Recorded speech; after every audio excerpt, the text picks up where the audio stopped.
Hello guys. So, i-flex ko lang po yung aking na-harvest.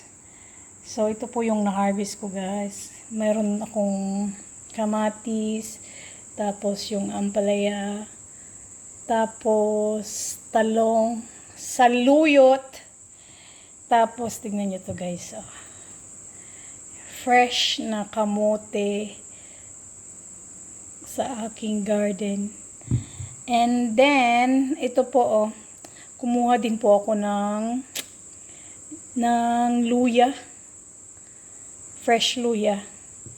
So, magluluto ako ng sinabawang gulay na may piniritong isda. So, maghiwa muna ako.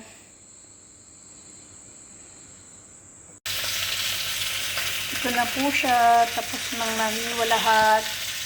So, mag-aano na po ako. Bali, gigisa ko lang po siya ng konti. Gigisa ko siya with konting sibuyas.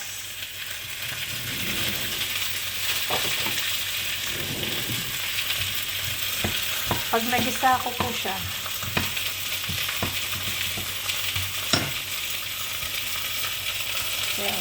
lagyan ko siya ng kamatis. Guys, naghugas po ako ng kamay ko. Ito po siya guys. So, igisa ko talaga siya kasi pag hindi siya igigisa, I don't know, basta ayokong igigisa guys.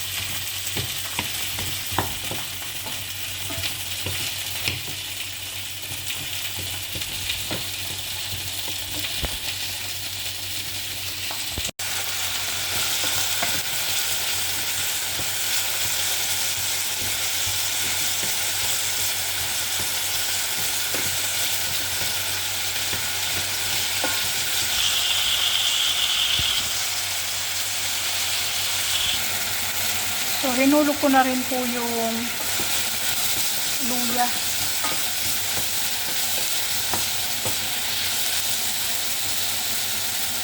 Tapos, yung pinipirito ko guys.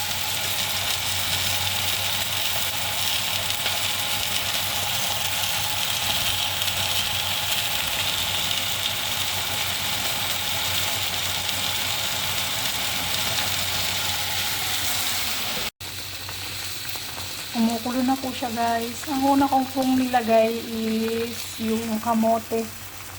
Tapos yung ampalaya. Tapos isusunod ko na rin po yung yung talong.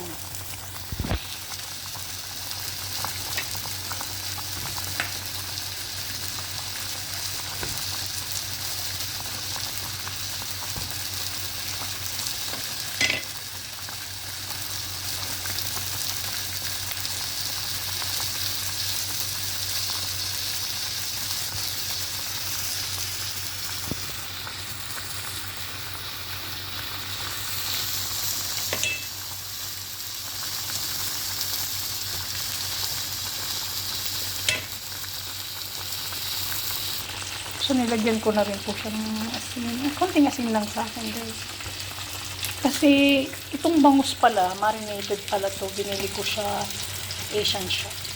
So, yan po siya, guys.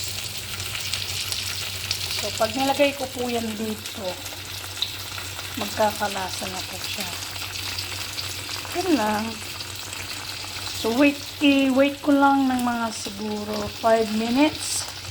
Tapos, ilalagay ko na yung saluyot. Nilagay ko na rin po yung bangus para lumasa po yung kanyang ito. Ayan siya guys.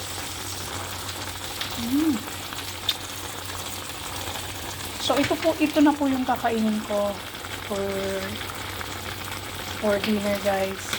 So yan lang. Hindi na ako magkakanin kasi wala akong nilutong kanin. So, yan. Mag-i-enjoy ako kasi fresh naman lahat yan. So, yummy. Sarap yan, guys. See, ito yung maganda sa guys. Yung kahit na malayo ka sa bansa mo, Pero nakakain mo pa rin yung gusto mong kainin, lalo na sa gulay na nakalakihan mo. Tsaka sa pagtatanim guys, maganda talaga kung may sarili ka. Kahit na hindi naman totally kalakihang, kahit nasa paso pwedeng magtanim. So ito guys, nilagay ko na po yung bangus. So, tatanggalin ko na po siya para hindi siya ma-overcook. So, hintayin ko na lang po itong tawag dito, bangus. Yan, ang gusto ko po sa bangus guys, yung parang ganyan ba, yung toasted.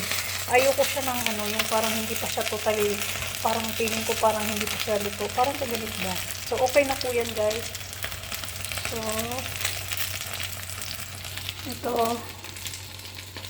ang pagkain ni asawa ko guys. So, yan siya. So, yan ang pagkain niya. Ito ang sa akin.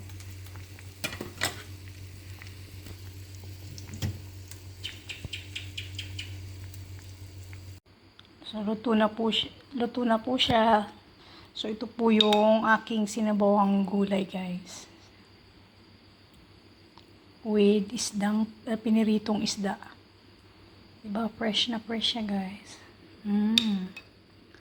Tapos yung kamote, oh. Kada kamote, guys. Sarap nito. So, ito, guys. Salamat po sa panonood. Sana magustuhan nyo. Thank you. Salamat po.